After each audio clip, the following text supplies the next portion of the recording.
Assalamualaikum warahmatullahi wabarakatuh. Yang terhormat Ibu Uun Yanuar, SPI MSI selaku dosen pengajar mata kuliah pengantar bioteknologi kelas M03, serta teman-teman yang berbahagia. Terima kasih banyak telah menyempatkan waktunya untuk hadir dalam presentasi kali ini. Kami kelompok 7 pengantar bioteknologi kelas M03 yang beranggotakan Eriana Dwi Pangesti, Putri Nur Fitria, Evana Faradila Setiawan, dan Sylvia Nadirotul Hidayah.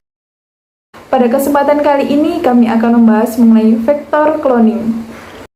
Vektor merupakan suatu molekul DNA sirkular yang bertindak sebagai wadah untuk membawa DNA sisipan masuk ke dalam sel inang dan bertanggung jawab atas replikasinya.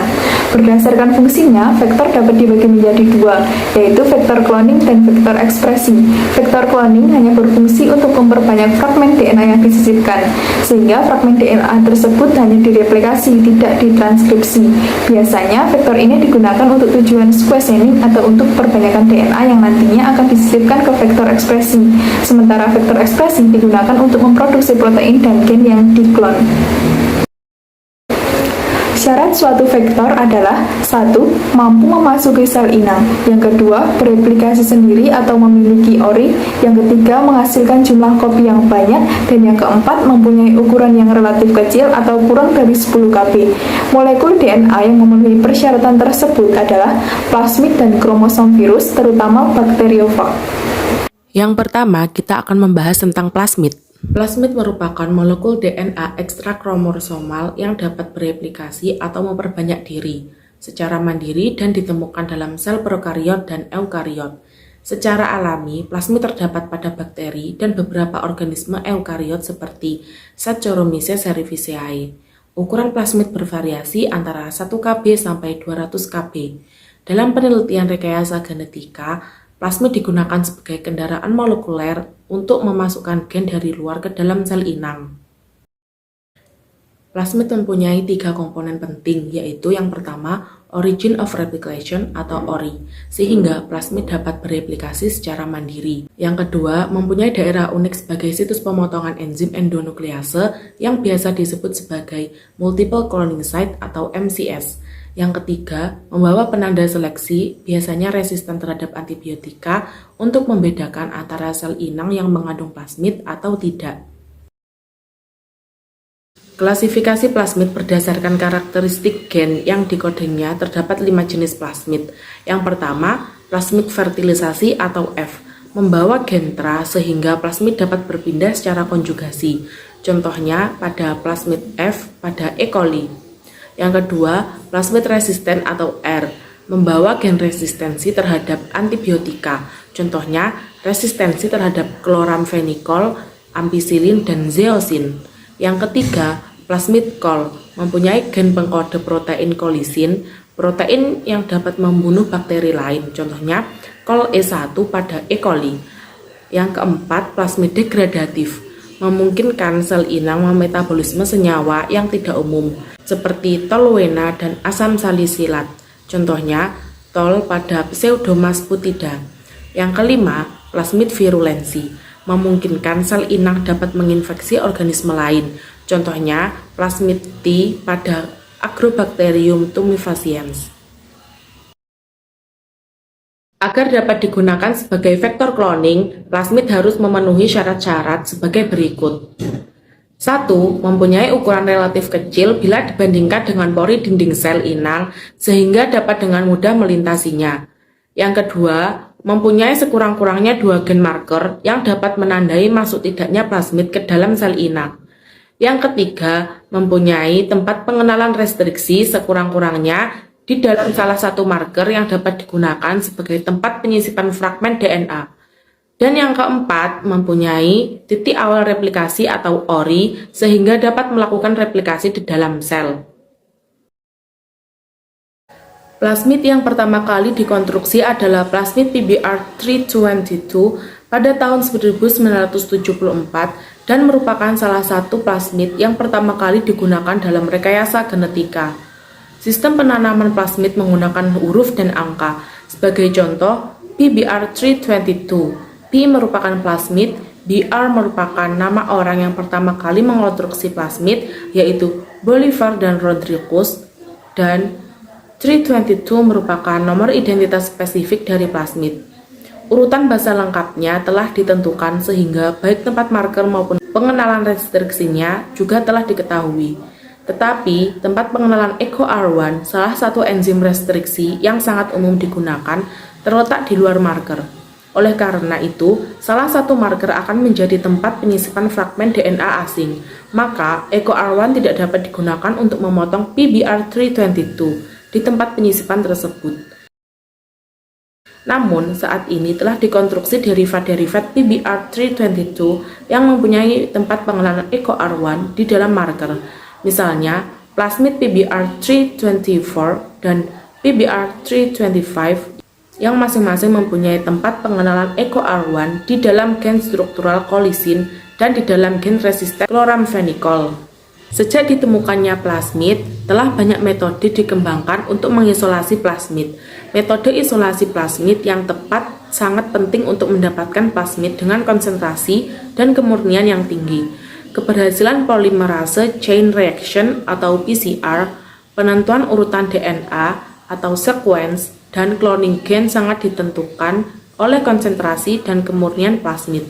Beberapa metode isolasi plasmid yaitu lisis alkali, lisis dengan pemanasan, menggunakan bahan kimia cesium klorida, metode dengan menggunakan microwave, dan metode kromatografi. Selanjutnya, kita akan membahas keunggulan dan kelemahan plasmid. Keunggulannya yang pertama, kecil, mudah pengerjaannya. Yang kedua, strategi seleksi mudah. Yang ketiga, berguna untuk mengklon potongan DNA ukuran kecil atau kurang lebih 10 kbp. Kelemahannya yaitu kurang bermanfaat untuk mengklon potongan DNA ukuran besar, yaitu lebih dari 10 kbp. Yang kedua, kita akan membahas tentang bakteriofag. Bakteriofag merupakan satu virus yang mampu menginfeksi bakteri dan membunuh sel bakteri dengan menggabungkan DNA virus ke kromosom bakteri inang. Struktur tubuh bakteriofag tersusun atas kepala, ekor, dan serabut ekor. Kepala berbentuk polihedral atau segi banyak yang di dalamnya mengandung DNA atau RNA saja. Dari kepala muncul tubus atau selubung memanjang yang disebut sebagai ekor virus. Ekor ini bertugas sebagai alat penginfeksi. Bagian antara kepala dan ekor memiliki selubung yang disebut kapsid. Kapsid tersusun atas molekul-molekul protein sehingga disebut selubung protein atau pembungkus protein dan berfungsi sebagai pelindung asam nukleat DNA dan RNA. Dapat membantu menginfeksi virus ke sel inangnya dan menentukan macam sel yang akan dilekati. Pada bagian ujung ekornya ditumbuhi serabut-serabut ekor yang dapat berfungsi sebagai penerima rangsang atau reseptor. Siklus hidup bakteriofag dibagi menjadi dua, yaitu siklus litik dan siklus lisogenik. Siklus litik merupakan fage yang menyuntikkan genomnya ke dalam inang dan menggantikan sistem metabolik inang untuk melahirkan progeni virus baru. Siklus lisogenik merupakan fage yang menggabungkan materi genetiknya dengan genom inang yang kemudian akan membentuk plasmid linear atau sirkuler dalam sitoplasma inang. Beberapa bakteriofag yang dapat digunakan sebagai vektor cloning yaitu bakteriofag 1. Bakteriofag 1 atau phage 1 merupakan suatu virus kompleks yang dapat menginfeksi bakteri E. coli. Terdapat dua macam vektor cloning yang berasal dari DNA 1, yaitu vektor insersional dan vektor substitusi. Yang kedua yaitu bakteri M13. Karena fag M13 terselubungi dengan cara membentuk kuncup pada membran sel inang, maka tidak ada batas ukuran DNA asing yang dapat disisipkan kepadanya. M13 dapat digunakan untuk sequencing DNA dan mutagenesis tidak terarah. juga mempunyai sedikit sekali daerah pada DNA-nya yang dapat disisipi oleh DNA asing. Tempat pengenalan restriksinya pun sangat sedikit. Contoh penerapan bakteriofag dalam beberapa bidang. Yang pertama yaitu bidang hortikultura, yaitu pemanfaatan bakteriofag sebagai pengendali bakteri patogen Ralstonia solanacearum sebagai pemicu layu pada tanaman tembakau. Bakteri Xanthomonas campestris pemicu hewan pada tanaman Solanaceae dan Agrobacterium tumefaciens pemicu tumor pada tomat.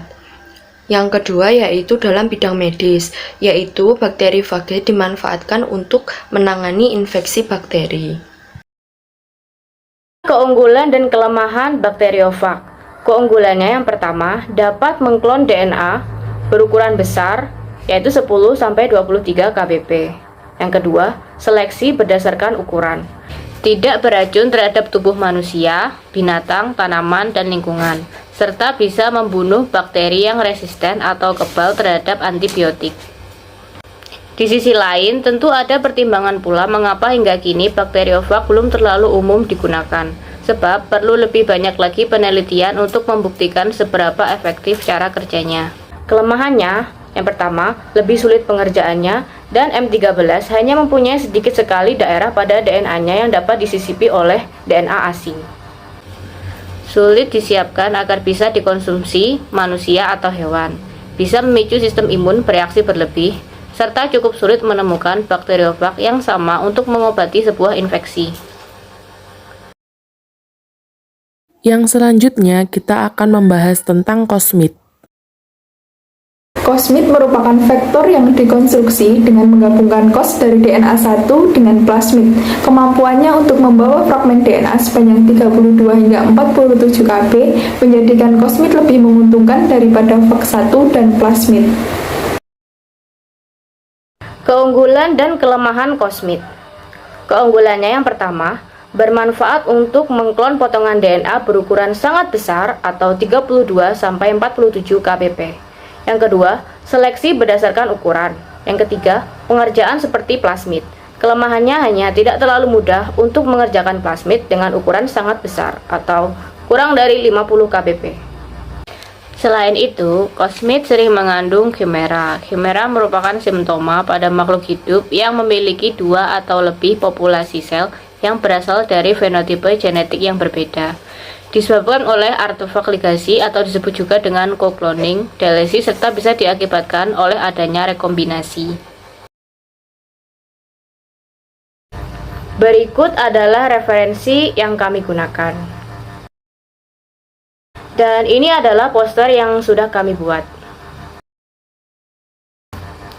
Sekian, terima kasih atas perhatiannya. Kurang lebihnya mohon maaf. Apabila ada pertanyaan, silahkan cantumkan di kolom chat atau komentar. Wassalamualaikum warahmatullahi wabarakatuh.